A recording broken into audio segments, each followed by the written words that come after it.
The story takes place in the fall of 1943, 8 months after the Battle of Stalingrad, on a bridge spanning the Dnieper River. The situation is chaotic as German forces are forced to retreat under heavy pressure from the Soviet Red Army, which has successfully held Stalingrad. A withdrawing German infantry unit is covered by a heavy tank, commonly known as a Tiger, commanded by Lieutenant Philip Herkins. As the infantry pulls back, Philip decides to delay moving the tank across the bridge, which has been rigged with explosives by the Nazis to slow the Soviet advance. However, the enemy soldiers and their vehicles keep closing in, and Philip chooses to wait and strike first. Once the Soviets move into firing range, the tank's main gun opens fire, destroying 2 Soviet tanks, while machine guns cut into the advancing infantry. Feuer! Achtung!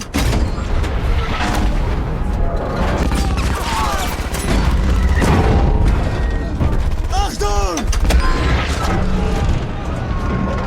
After an anti-tank gun is neutralized, one of the crew warns Philip that only a few minutes remain before the bridge is blown, and they still need to cross.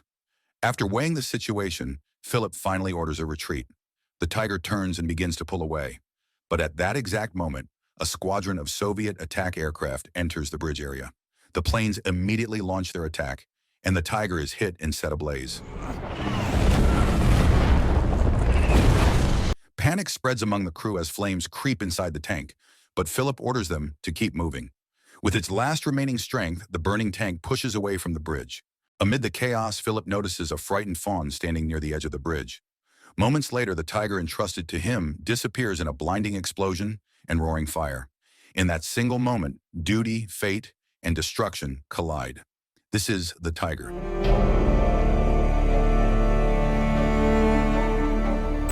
The story then jumps forward in time. Philippe, having survived the bridge incident, is seen trembling in the back of a military truck. In his hands is a classified folder containing new orders.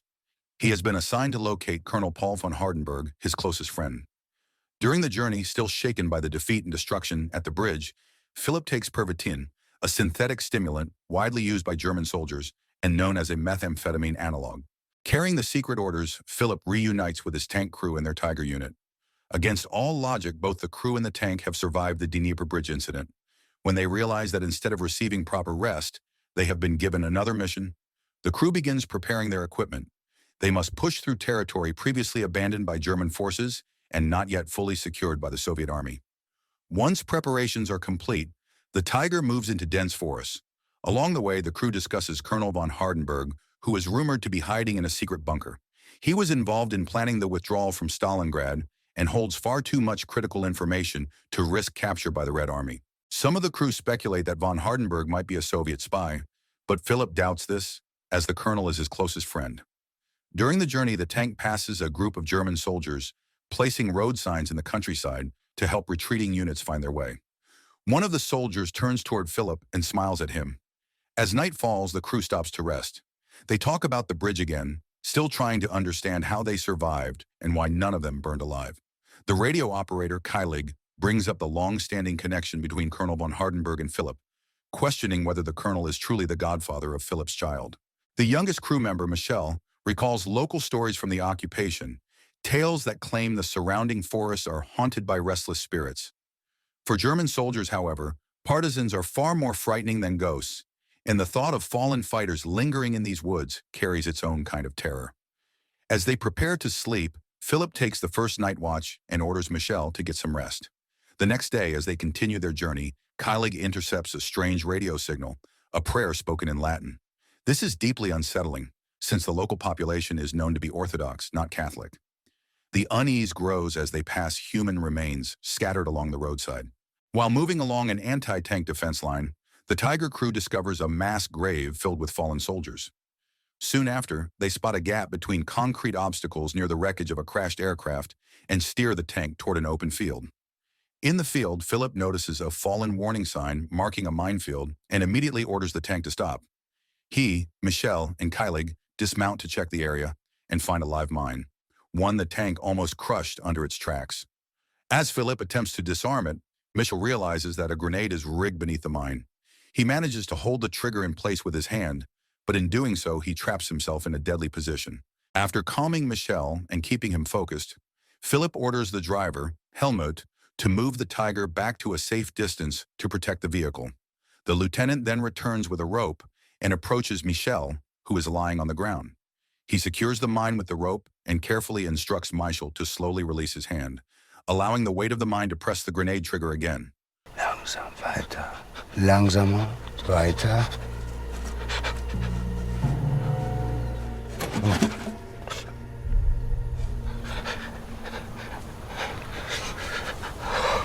Once Michel is free, Philip pulls him behind the tank and hands off the rope. The grenade detonates, setting off a chain of explosions across the field, signaling that the rescue has worked. Michael's crewmates rush to him in relief, grateful for his courage in surviving the ordeal. Soon after, the Tiger resumes its search mission. As they move on, Philip drifts into memories of his peaceful family life before the war, the home he left behind, and the people he loved. Those thoughts are shattered when a shot slams into a tree beside the tank, a clear sign that danger has returned and their mission is far from over. A Soviet tank crew hidden in an ambush position fails to hit the German armored vehicle as it pushes through their territory. After identifying a self-propelled anti-tank vehicle ahead, Philip immediately orders a tactical withdrawal. Smoke grenades are fired to cover the Tiger's movement and disrupt Soviet aim. When the tank breaks out of the brush into an open field, the crew realizes there are 3 more Soviet vehicles positioned on the flanks. Knowing their armor will not hold against such superior firepower, Philip decides to pull back toward the river. Upon reaching the riverbank, he orders the entire crew to dismount and prepare the tank for an underwater crossing. In theory, the Tiger tank is capable of crossing a river along the riverbed, but in practice, the crew has never attempted it before. Every technical opening is sealed, and an extended exhaust pipe is fitted to rise above the water. Once the preparations are complete, the crew climbs back into the cramped interior of the tank. Under the control of the driver, Helmut, the Tiger slowly rolls straight into the river. The tip of the exhaust pipe remains above the surface, while hot bubbles rise from the engine that is still running. Philip orders the engine to be shut down, even as Helmut worries it may not start again. In the tense silence, the crew listens to the rumbling engines of Soviet vehicles moving across the water above them, creating an atmosphere heavy with fear and suspense. Wir sitzen in der Falle. Sei ruhig.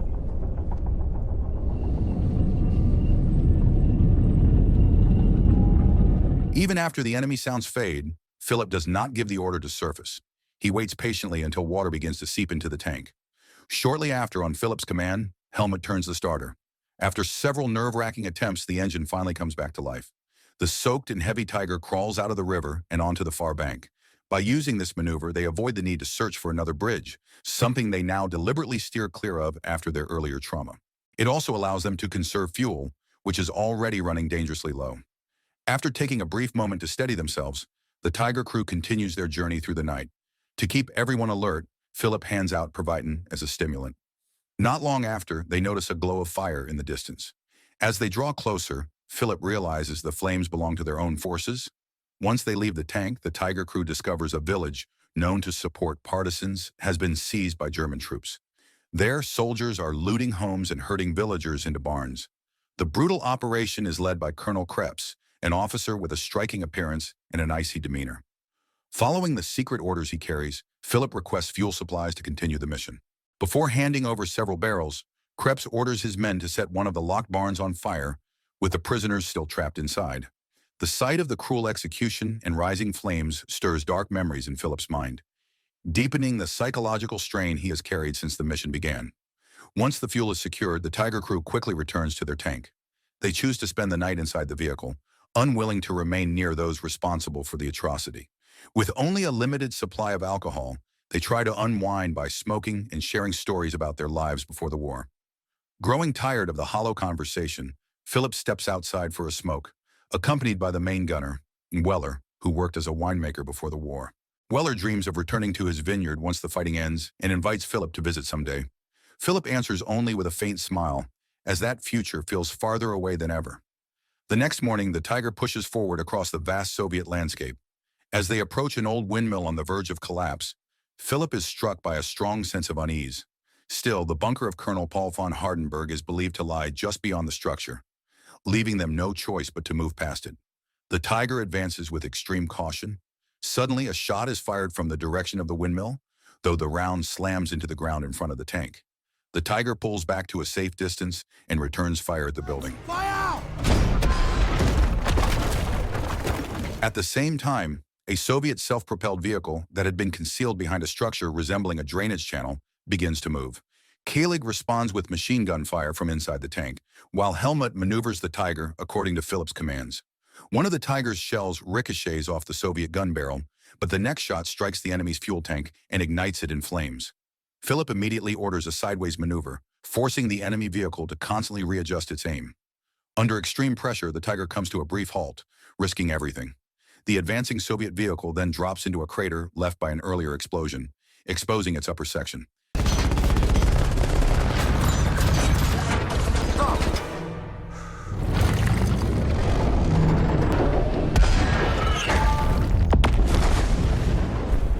The victory, however, comes at a heavy cost. Keelig is critically wounded by shrapnel that tears into his abdomen. At his request, the crew carries him out of the tank so he can take his final breaths under the open sky. After he passes, the Tiger crew buries Keelig in a nearby forest. His personal belongings are placed on a simple cross made from birch branches, a quiet marker of another loss that further thins their ranks. Philip and the others then inspect the condition of the Tiger, estimating how much longer the engine can continue to function. At the same time, Misha leaves the tank to approach the remains of a destroyed drying facility. Inside, he finds the burned and shattered remains of Soviet soldiers and calls the others over to see for themselves. The bodies inside the self-propelled vehicle appear to have been burned long ago, not just minutes earlier. This strange mismatch in time immediately fills the crew with fear and unease. The Tiger continues its journey across wide-open fields. Along the way, Weller begins to voice doubts about the mission itself and questions whether Philip's orders are driven by personal motives. He suggests holding a democratic vote to remove Philip from command. Michel and Helmut, remembering that Philip has never failed them before, choose to remain loyal to the chain of command. Realizing the challenge has failed, Philip calmly assures Weller that the unpleasant incident will never be mentioned again. Sometime later, the Tiger slips through dense forests in its ongoing search for the secret bunker. Conditions grow more difficult as the compass behaves erratically and no longer points in the correct direction, rendering the secret map unreliable. Even so, Philip and his crew continue moving in the direction they believe is right, sharing memories of their years in military service as they press on. By midday, Philippe spots footprints in the mud ahead and orders the tank to stop, instructing the crew to dismount. The marks are clearly from German military boots.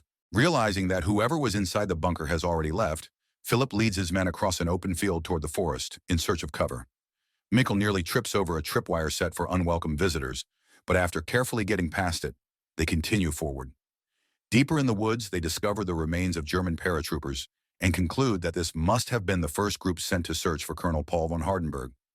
The compass continues to point in the wrong direction inside the forest, yet they press on regardless. Eventually, they come across an old bunker concealed beneath moss and fallen leaves. With no guards in sight, the Tiger crew quickly moves inside. After navigating a maze of concrete corridors, they reach the inner section of the bunker, where Nazi personnel and their female relatives are found living in idleness and indifference. One of the residents offers to guide Philip to the colonel, on the condition that he goes alone, without an escort. After a long walk, Philip finally meets his closest friend in a large room with a lavishly prepared dining table. Colonel Paul von Hardenberg stands beside a burning stove. Philip notices that his friend has lost his right arm, a result of severe wounds suffered at Stalingrad. He reflects on how he survived by cutting off his own arm to escape the rubble. They sit together and drift into memories of the past, recalling their days as cadets at military school, and the summer when von Hardenberg introduced Philip to his wife. Their thoughts then return to Stalingrad, where they once served side by side. When ordered to burn down a factory where civilians, women, and children were hiding, the colonel had hesitated. At the time, Philip reminded him that they were only carrying out orders and had no choice.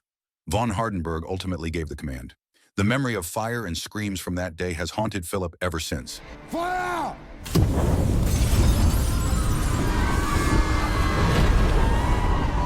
When Philip explains that he must take the colonel back to his unit, von Hardenberg questions what Philip would do if he refused. In that moment, Philip notices that the food on the table is completely rotten, crawling with maggots, as if time itself has corrupted it. Von Hardenberg then reveals that there was never any secret order, just as there was never a Colonel Krebs who burned villagers alive. All of it is a part of Philip himself, a manifestation of his guilt, and the reason behind the strange events they have experienced.